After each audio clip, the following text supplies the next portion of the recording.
Hello everybody, myself Khushboo. Welcome back to my YouTube channel.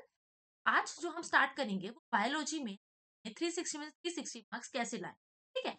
देखिए, नया साल आया है तो नया साल में आपको पता है 2025 में मई में हमारा एग्जाम है। तो किसका है? नीट का एग्जाम है, जिसमें बायोलॉजी भी आएगी, केमिस्ट्री, फिजिक्स भी। ठीक है। और जो बायोलॉजी आती है वो हमारी 360 मार्क्स की आती है, और मैं उसी स्ट्रैटेजी के बारे में बात करने वाली हूँ। 360 360 कैसे ले आ सकते हैं। ठीक है। क्लियर रोड मैप है आपके सामने। उस रोड मैप को अगर आपने अपनी जिंदगी में उतार लिया तो मैं आपको यकीन के साथ कह सकती हूँ 360 मार्क्स लाने में कोई नहीं रोकता। ठीक है। तो अब हम रोड मैप के बारे में आपको दिखाती हूँ मैं, उसके बाद हम बात करते हैं।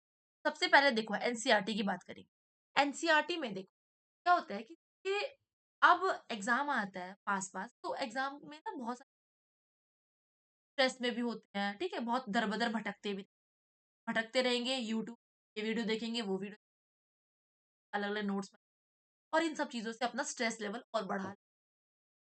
मैं हमेशा ये बोलूँगी, है उसको स्ट्रिक्ट करो, एनसीईआरटी पे फोकस करो, क्योंकि हमारा जो मेन पेपर होता है 90% जो है वो एनसीईआरटी से आता है। ठीक है। 10% जो होता है वो ओएस आता है, आउटसाइड एनसीईआरटी। ठीक है। अभी हमें 90% पे, 90% सिलेबस हम एनसीईआरटी की बुक्स से पढ़ेंगे, एनसीईआरटी के नोट्स जो हमने बना रखे हैं उसको देखेंगे। Whether it is flow chart, whether mind maps, whether it is notes, कोई भी चीजें जो एनसीईआरटी से रिलेटेड एनसीईआरटी के अंदर से ही हमने बनाई है, हम उसको बार बार पढ़ते जाएंगे। ठीक है। एनसीईआरटी की बुक की बार बार रीडिंग लगाएं। सोर्सेस हमने रिस्ट्रिक्ट कर लिया, अपने देख लिया।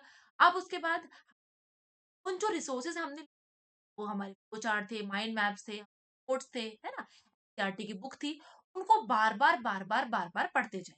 ठीक है। अब अगर मैं बात करूं, कुछ चीजें ऐसी होती हैं समझने वाली, ऐसी होती है तो रटने वाली। अगर मैं आपको मॉर्फोलॉजी ऑफ फ्लावरिंग प्लांट्स की एग्जांपल दूं, तो उसके अंदर बहुत सारे जो एग्जांपल्स हैं ना, कौन सी प्रेजेंटेशन होती है, किसका एक्सेल प्रेजेंटेशन, मार्जिनल प्रेजेंटेशन, तो वो सब चीजें आपको लर्न करनी पड़ती। और देखा जाए तो उनको, उनके जो एग्जांपल्स होते हैं पढ़ने पड़ते हैं। तो मैं वो चीजों को सजेस्ट करूंगी कि आप लिख लिख के याद करें। ठीक है। अगर लिख लिख के याद करेंगे तो आपको जो माइंड में आपके फिक्स नहीं होगा कुछ, और आप क्लियर कॉन्फिडेंट रहोगे। ठीक है। बात हो गई। अब आपने उसके रिवीजन कर लिया, रिवीजन भी कर लिया, बार-बार रिवीजन भी किया, आपने नोट्स की रिवीजन बार-बार करी, बुक्स को बार-बार पढ़ा, और जो भी आपने नोट्स मैंने बताया आपको वो सब बात है। अब तो परमानेंट मेमोरी में स्टोर करने के लिए पीवाईक्यूज करेंगे, या फिर हम क्वेश्चन प्रैक्टिस। जब भी हम क्वेश्चन प्रैक्टिस करते हैं तो हमारा माइंड होता है, जब हम क्वेश्चन को लगा रहे होते हैं तो हमारा माइंड प्रोसेस करता है। ठीक है, जो हमने पढ़ी थी। तो उस इन्फॉर्मेशन को हम अप्लाई कैसे करें, फिर वो भी हमें सिखाता है। तो हम उस चीज़ को, जो हमने पढ़ा, जो हमने रिवाइज़ किया, उसको हम क्या करेंगे, क्वेश्चन प्रैक्टिस के अंदर ला देंगे। क्वेश्चन प्रैक्टिस 2, या तो आप नहीं कर सकते हो, या आप क्या यूज़ कर सकते हो, पीवाईक्यूएस। पीवाईक्यूज़ देखो, कई-कई बच्चों का ये डाउट होता है कि मैम हमने पीवाईक्यूज़ बहुत बार लगा ली, पीवाईक्यूज़ रट जाते हैं। ठीक है? तो हमें क्वेश्चन्स के पहले ही हम उसका आंसर बता देते हैं। होता है ऐसे बच्चों को, ठीक है? क्योंकि जो बच्चे बहुत पढ़ते हैं उनके साथ होता है। जो नहीं पढ़ते उनको तो मैं, ठीक है? तो वो उनको याद हो जाता है। तो वो बच्चे पीवाईक्यूज़ की जगह क्वेश्चन्स प्रैक्टिस करें, और नए-नए क्वेश्चन्स। ठीक है? अब आपने ये सब चीज़, पहले हम छोटे से शुरुआत। अगर मैं क्वेश्चन प्रैक्टिस की बात करूँगी, तो मैं क्वेश्चन प्रैक्टिस एक चैप्टर की क्वेश्चन प्रैक्टिस करूँ। ठीक है? ताकि मुझे वो चैप्टर पूरा क्रिस्टल क्लियर है, और मेरे माइंड में वो पूरी इन्फॉर्मेशन चली जाए। ठीक है? अब मैंने रिसोर्स भी ले लिए, रिविजन भी कर लिया, और क्वेश्चन प्रैक्टिस भी कर लिए अलग-अलग चैप्टर। अब मैं टेस्ट सीरीज़ अटेम्प्ट करूँ। टेस्ट सीरीज़ में क्यों अटेम्प्ट करूँगी? टेस्ट सीरीज़ अटेम्प्ट करने के लिए, मैं टेस्ट सीरीज़ अटेम्प्ट करना मेरे लिए इसलिए ज़रूरी है, क्योंकि अगर मैंने एग्ज़ाम के अंदर, एग्ज़ाम के दौरान कोई भी प्रेशर आया, कोई भी स्ट्रेस हुआ, ठीक है? कोई भी पैनिक उसको मैं अभी से टैकल कर, ठीक है?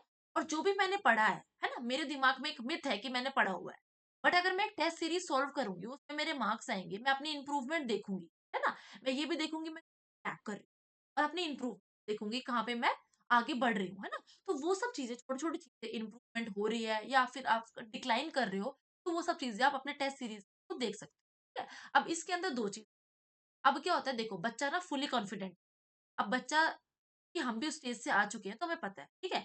तो अगर मैं बात करूँ, बच्चा ने बेचारे ने जोर से रिविजन भी कर लिया, ठीक है, क्वेश्चन प्रैक्टिस भी। अब टेस्ट सीरीज में नंबर कम आ गए, ठीक है, तो बच्चे का तो मोरल डाउन हो जाएगा ना, है ना, बच्चे का तो मोरल डाउन हो जाएगा। तो टेस्ट सीरीज को हमें एग्जाम नहीं लेना, ठीक है, एग्जाम की तरह अटेम्प्ट करना है, पर ये नहीं देखना कि हमारे एग्जाम का यही एक रिजल्ट है, ये नहीं देखना, ठीक है, क्योंकि अगर आपने ये किया तो आप बहुत ही ज्यादा कहते हैं ना कि इम्प्रूवमेंट की जगह आप डिक्लाइन ही करते चले जाओगे, और आपका मन नहीं करेगा। सिंपल बात है, क्योंकि जो ये स्टेज है, आपके पास अभी 5 महीने हैं, ठीक है, तो इस स्टेज के अंदर आपको मोटिवेटेड रहना है, डीमोटिवेटेड नहीं रहना, ठीक है। टेस्ट सीरीज के जो भी मार्क्स आएंगे, आप उसको अपने आप स्वीकार करके अगले टेस्ट सीरीज का रिविजन करो, या फिर उसकी इम्प्रूवमेंट। तो ऐसे इम्प्रूवमेंट करना है, क्योंकि टेस्ट सीरीज के मार्क्स हमारे मायने नहीं रखते, हमारे मायने रखते मार्क्स एंड नीट के हमारे लास्ट में आएंगे रिजल्ट, ठीक है। तो मैं उस बारे में बात, अब टेस्ट सीरीज भी कर लिया हमने, टेस्ट सीरीज सबकी करो, हो चाहे केमिस्ट्री की हो चाहे वो बायो की हो, ठीक है, पूरे नीट के एग्जामिनेशन, जैसे नीट का एग्जामिनेशन है 3 3 घंटे का, ठीक है, वैसे आपको अटेम्प्ट, ठीक है। ये टेस्ट सीरीज आपको टाइम मैनेजमेंट करना सिखाएगी, आपको प्रेशर से, एग्जाम प्रेशर से कैसे टाइम मैनेजमेंट सिखा देगी, ठीक है।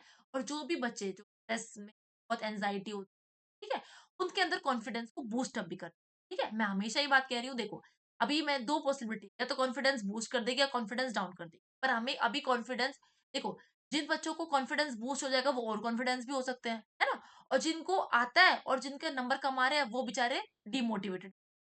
तो उसको हमें सिर्फ और सिर्फ ऐसे लेना है कि भाई टेस्ट सीरीज ही तो है, ठीक है, हम सिर्फ इसलिए दे रहे हैं क्योंकि हमें प्रैक्टिस करनी है, ठीक है।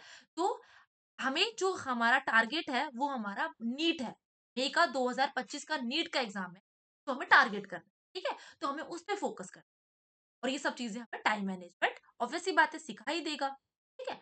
तो आई होप, मुझे ये उम्मीद है कि आपको ये वीडियो पसंद आई होगी, ठीक है। अगर पसंद आई है तो लाइक करें, शेयर करें, सब्सक्राइब करें अपने दोस्तों के साथ, और कोई भी डाउट होगा तो आप कमेंट सेक्शन में पूछ सकते हैं, ठीक है, मैं हमेशा कमेंट सेक्शन का रिप्लाई भी देती हूँ। Thank you so much, and मिलती हूँ आपसे नेक्स्ट वीडियो के अंदर, कीप स्माइलिंग।